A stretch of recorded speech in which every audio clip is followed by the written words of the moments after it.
Goal, nation's leading institute.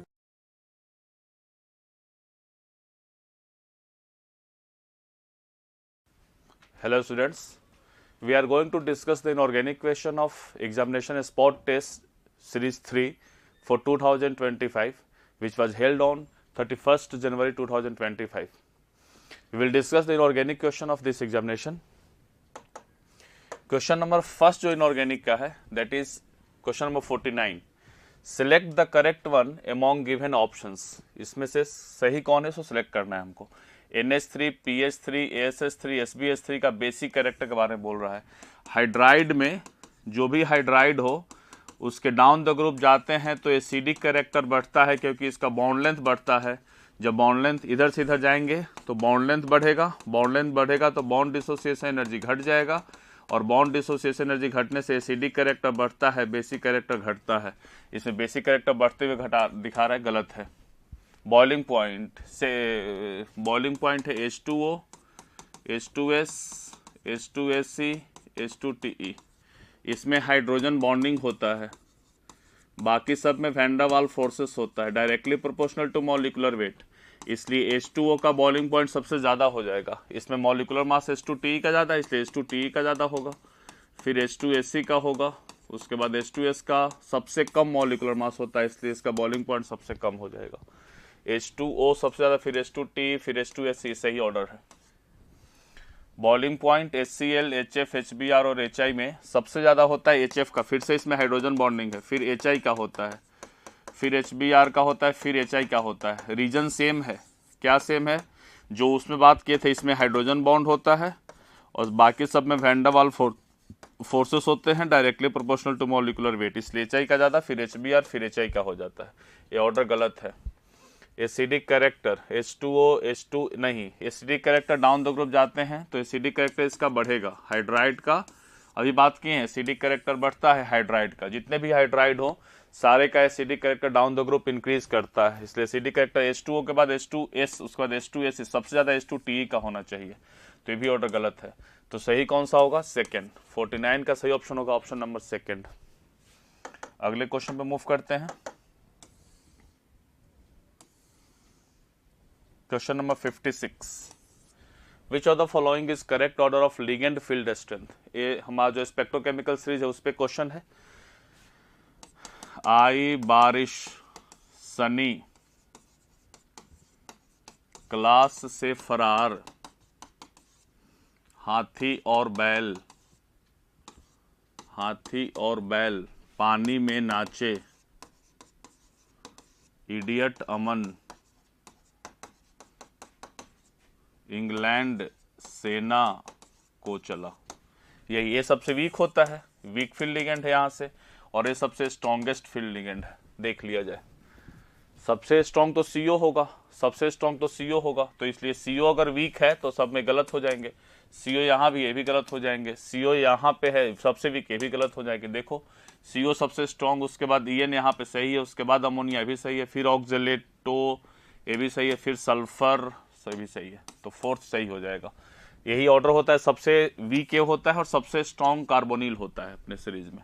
तो 56 का सही ऑप्शन होगा ऑप्शन नंबर फोर्थ. अगले क्वेश्चन पे चलते हैं. Question number 67. The total number of unpaired electrons present in the complex K3Cr C2O4 का होल थ्राइस. पूरे पे चार्ज 3 माइनस आ जाएगा, K3 हटेगा तो क्रोमियम का X, इसका -6, पूरे पे चार्ज -3, X की वैल्यू +3 आ जाएगी. क्रोमियम +3 का इलेक्ट्रॉनिक कन्फर्मेशन 4s0 3d3 होता है. कोऑर्डिनेशन नंबर 6 है, 3d3 है, 2d चाहिए, 2d ऑलरेडी खाली है, कोई पेयरिंग वगैरह होगा नहीं. ऐसे भी ऑक्सीजन डोनर क्रोमियम +3 के लिए ऑक्सीजन डोनर एक वीक फील्ड की तरह काम करता है, पेयरिंग नहीं करवा सकता है, लेकिन फिर भी 2d खाली है. इसका हाइब्रिडाइजेशन तो D2sp3 ही होगा क्योंकि बात कर चुके हैं D0 से लेकर D3 तक सारे के सारे D2sp3 होते, इनर ऑर्बिटल कॉम्प्लेक्स होते हैं, चाहे वीक फील्ड हो चाहे स्ट्रॉन्ग फील्ड हो. तो पूछ रहा है इसमें कि नंबर ऑफ अनपेयर्ड इलेक्ट्रॉन कितने होंगे, तो नंबर ऑफ अनपेयर्ड इलेक्ट्रॉन 3 हो जाएंगे इसमें, इसलिए ऑप्शन चला जाएगा फोर्थ. 67 का सही ऑप्शन होगा ऑप्शन नंबर फोर्थ. अगले क्वेश्चन पे चलते हैं. Moving to the next question. Question number 76. Select the correct statement for group 15 hydrides. Group 15 hydride का मैं बात कर लेता हूं, सुनो जरा सा, सारा मैं प्रॉपर्टी यहां पे डिस्कस कर देता हूं। नाना पाटेकर, ऐश्वर्या, सब बीमार। मैं आप लोग को एक चीज बता देता हूं इस क्वेश्चन के थ्रू ही, जब कभी भी हाइड्राइड का प्रॉपर्टी डिस्कस करना होना किसी भी ग्रुप का, चाहे बोरन फैमिली से लेकर हेलोजन फैमिली तक हो, इसी से डिस्कस करेंगे हम लोग। सबसे पहले बॉन्ड लेंथ देखिएगा, bond length down the group बढ़ेगा, शेल बढ़ने से बॉन्ड लेंथ बढ़ता है, जब बॉन्ड लेंथ बढ़ेगा तो बॉन्ड एनर्जी घटेगी। सब में मैं बता रहा हूं, सभी में, इसीलिए ब्लॉक केमिस्ट्री थोड़ा टफ हो जाता है कि बच्चे हर ग्रुप में अपना अलग अलग प्रॉपर्टी याद करते रहते हैं। इसको एकदम इसी तरह से हर ब्लॉक के लिए, हर ग्रुप के लिए याद करेंगे, चाहे जो भी ग्रुप हो। बॉन्ड एनर्जी घटेगी तो थर्मल स्टेबिलिटी भी क्या हो जाएगी, घट जाएगी। एसिडिक स्ट्रेंथ क्या होगी, बढ़ेगी। डाउन द ग्रुप जाते हैं तो बॉन्ड लेंथ बढ़ने की वजह से एसिडिक स्ट्रेंथ बढ़ता है, सबसे ज्यादा एसिडिक BiH3 होगा, सबसे वीक। जब बेसिक एसिडिक स्ट्रेंथ बढ़ेगा तो बेसिक स्ट्रेंथ डिक्रीज करेगा। एक बात और सुनिए बहुत ध्यान से, नाइट्रोजन अपने -3 ऑक्सीडेशन स्टेट में है, सब में -3 ऑक्सीडेशन स्टेट में रहना प्रीफर करता है, तो -3 मिनिमम ऑक्सीडेशन स्टेट है और स्टेबिलिटी -3 के डाउन द ग्रुप डिक्रीज करता है। मिनिमम और मैक्सिमम के स्टेबिलिटी दोनों, मिनिमम और मैक्सिमम ऑक्सीडेशन स्टेट के stability down the group decrease करती है हर पीरियड में, सॉरी हर ग्रुप में डिक्रीज करती है। मिनिमम के घटने के कारण होता है इंक्रीज इन मेटालिक कैरेक्टर और मैक्सिमम के घटने के कारण होता है इनर्ट पेयर इफेक्ट। तो -3, अब सुनो, -3 मिनिमम है, they all will undergo oxidation process, क्योंकि मिनिमम ऑक्सीडेशन स्टेट है, always undergo oxidation process, act as a reducing agent. तो इसमें सबसे अच्छा रिड्यूसिंग एजेंट कौन काम करेगा, तो -3। बिस्मथ -3 को लेकर बहुत परेशान है, बहुत अनस्टेबल है, एकदम बिल्कुल परेशान हो चुका है वो। बिस्मथ ये चाह रहा है कि मेरा -3 कब हटे, तो बिस्मथ -3 को लेकर बिल्कुल परेशान है, बहुत जल्दी चाहता है कि ऑक्सीडाइज होकर अपना -3 ऑक्सीडेशन स्टेट खत्म करे, +3 में चले जाए हम।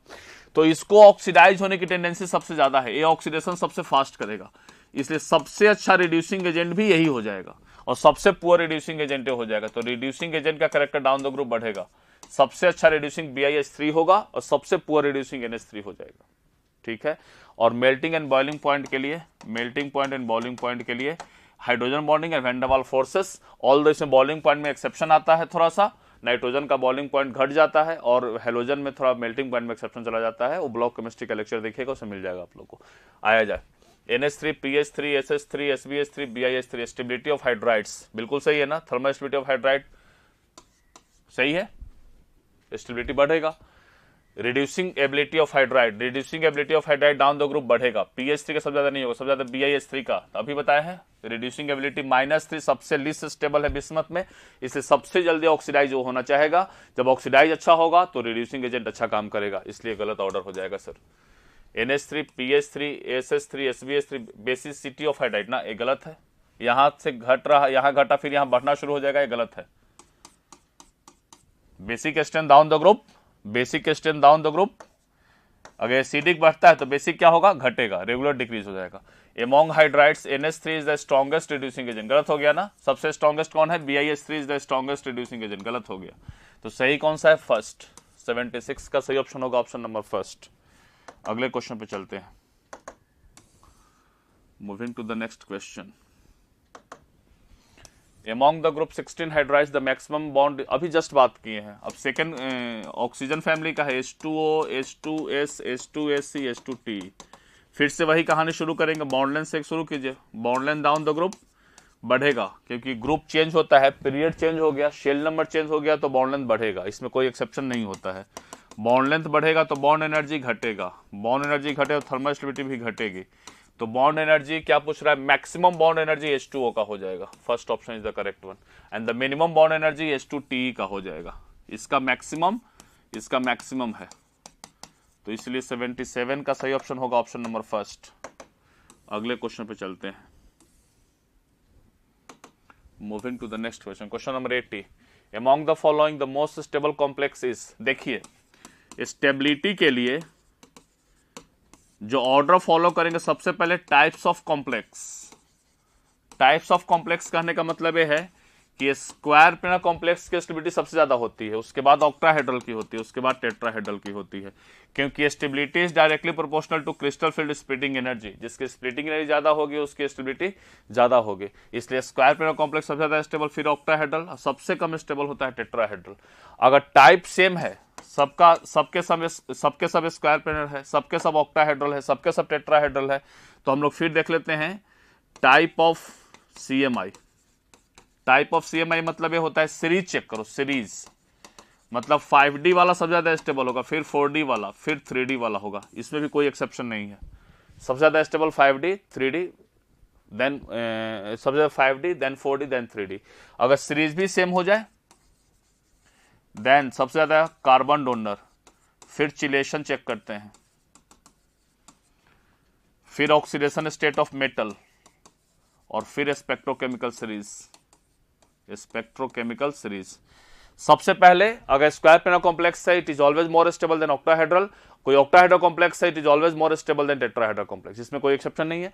अगर सबके सब ऑक्टाहेड्रल है, सबके सब टेट्राहेड्रल है, सबके सब स्क्वायर प्लेनर है, तो क्या देख लेंगे कि कोई ऐसा तो नहीं है जिसमें 5D का सेंट्रल मेटल आयन हो, 4D का हो, 3D का हो, तो सबसे ज्यादा स्टेबल 5D वाला होगा, फिर 4D वाला होगा, फिर 3D वाला होगा। अगर सबके सब में सीरीज भी सेम हो जाए तो सीरीज से तो फिर कार्बन डोनर चेक करेंगे, फिर चिलेशन चेक करेंगे, फिर oxidation state of metal check करेंगे, और लास्ट में चेक करते हैं स्पेक्ट्रोकेमिकल सीरीज आया जाए। इसमें सबके ऊपर आयरन ही है, कोई इसमें फर्क नहीं पड़ेगा। इसमें सबसे ज्यादा स्पेक्ट्रोकेमिकल सीरीज का फैक्टर है और एक चिलेशन है। देखो यहाँ पे सब पे आयरन पे +3, यहाँ भी +3, यहाँ भी +3, यहाँ भी +3, सब कुछ सेम है, ये भी सेम है, सब ऑक्टाहेड्रल है, सीरीज भी सबके सब 3D है, सब आयरन ही है, कोई कार्बन डोनर इसमें है नहीं, चेक कर लो। तो फिर चिलेशन पे आ जाएंगे, जो चिलेटेड होगा C2O4 एक चिलेटेड कॉम्प्लेक्स है, इसलिए इसकी स्टेबिलिटी ज्यादा हो जाएगी। ऑल्दो आयरन में तो कभी कभी कार्बन डोनर चिलेशन जीत जाता है, कार्बन डोनर हार जाता है in the cases of iron complex, जहां पे JTD वगैरह आ जाए, जॉन टेलर डिस्टॉर्शन वगैरह आ जाता है। खैर आप लोग को पढ़ना नहीं है, तो इसमें हम लोग को सबसे ज्यादा स्टेबल कौन होगा, चिलेशन की वजह से third is the most stable complex, तो 80 का सही ऑप्शन होगा ऑप्शन नंबर 3। अगले क्वेश्चन पे चलते हैं। Moving to the next question 83, which of the following order is correct. Lewis basic character down the group, अभी बताया ना कि एसिडिक कैरेक्टर बढ़ता है, बेसिक कैरेक्टर घटता है। बेसिक कैरेक्टर का ऑर्डर क्या हो जाएगा, डिक्रीज करेगा। एसिडिक कैरेक्टर हाइड्राइड का, सारे हाइड्राइड का एसिडिक कैरेक्टर बढ़ता है, बेसिक कैरेक्टर डिक्रीज करता है, गलत है। Bond dissociation energy HF, HCl, HBr, HI ना, सबसे ज्यादा बॉन्ड HF का ना, बॉन्ड लेंथ छोटा होता है, फिर HCl, फिर HBr, फिर HI का होता है, तो ये भी गलत है। थर्मल स्टेबिलिटी सबसे ज्यादा H2O का होगा, फिर H2S का होगा, फिर H2SC का होगा, फिर H2TE का होगा, इसमें भी कोई एक्सेप्शन नहीं है, ये भी गलत दिया हुआ है। Bond angle CH4, SiH4, GH4, SNH4 का, देखो बॉन्ड एंगल ये भी गलत है, इस पे कोई भी ऑप्शन सही नहीं है। ये बॉन्ड एंगल का ये ऑर्डर नहीं होगा, इसमें सेंट्रल एटम का इलेक्ट्रोनिगेटिविटी से लोग ये ऑर्डर लिख देता है कि more is the electronegativity of central atom, more is the bond angle. वो कब होता है, वेस्पर तभी लगता है, वेस्पर रूल से अलग होता है। Valence shell electron pair repulsion rule है, थ्योरी है, इसमें बोलता है कि अगर लोन पेयर 0 हो जाए ना तो नो वेस्पर, तो वेस्पर रूल एप्लीकेबल ही नहीं होता है। ये कंडीशन है कि लोन पेयर सेंट्रल एटम पे होना चाहिए, तभी जाकर वेस्पर रूल अप्लाई करेंगे। कंडीशन है कि सेंट्रल एटम का इलेक्ट्रोनिगेटिविटी तभी चेक करेंगे जब at least 1 lone pair central atom पे हो, no lone pair no VSEPR. जब वेस्पर भी एप्लीकेबल नहीं हो तो बॉन्ड एंगल सबका बराबर होता है, इसलिए ऑर्डर गलत है भी। इसका बॉन्ड एंगल CH4 बराबर SiH4 बराबर GH4 बराबर SNH4 बराबर 109.28 होगा, सबका बॉन्ड एंगल बराबर होता है, तो इसलिए इसमें कोई भी ऑप्शन करेक्ट नहीं है, ऑल आर इनकरेक्ट, सभी के सभी गलत ऑर्डर दिए हुए हैं। ठीक है, 83 नोट कर लीजिएगा इसमें।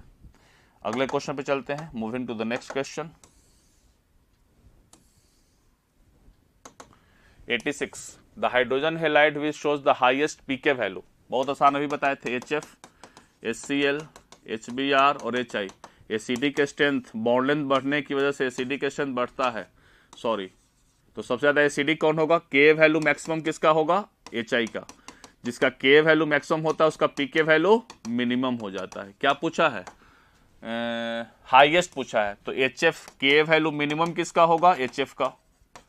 मिनिमम HF का होगा तो PK वैल्यू मैक्सिमम हो जाएगा इसका, तो HF has got the maximum PK value. जिसका एसिडिकेशन सबसे कम होता है उसका PK वैल्यू मैक्सिमम हो जाता है, तो 86 का सही ऑप्शन होगा ऑप्शन नंबर फर्स्ट। अगले क्वेश्चन पे चलते हैं,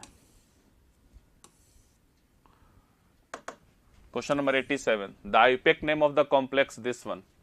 ठीक है, इसका नाम एक्वा लिखेंगे, इसका एमीन AMMINE, इसका क्लोराइडो, तो पहले क्या लिखेंगे AM amine, tetra amine, aqua, क्लोराइडो, cobalt, charge हो जाएगा +3, क्लोराइड पहला ही सही है।